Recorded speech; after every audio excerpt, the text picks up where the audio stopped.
நடிகர் திரு விஜய் அவர்கள் சினிமா துறையில் பல்வேறு சோதனை வருகின்ற போதெல்லாம் அனைத்து இந்திய அண்ணா திராவிட முன்னேற்ற கழகம் ஆட்சி கட்டிருந்தது.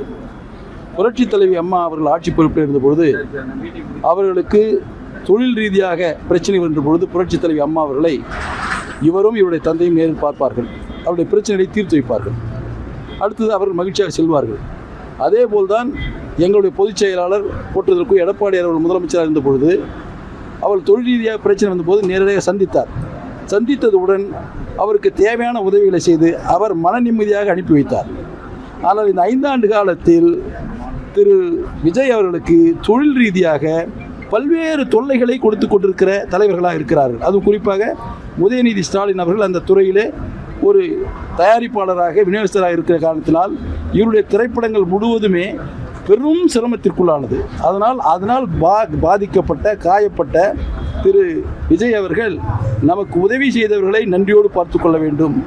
நம்மை தொல்லை கொடுத்தவர்களை தொந்தரவு கொடுத்தவர்களை அவர்கள்தான் எங்களுக்கு எதிரி, அவர்களை ஒதுக்காமல் விடமாட்டேன் என்று கங்கணம் கட்டி கொண்டிருக்கிறார். யார் ஆட்சிக்கு வருகிறார் என்று அவர் சொல்லவில்லை.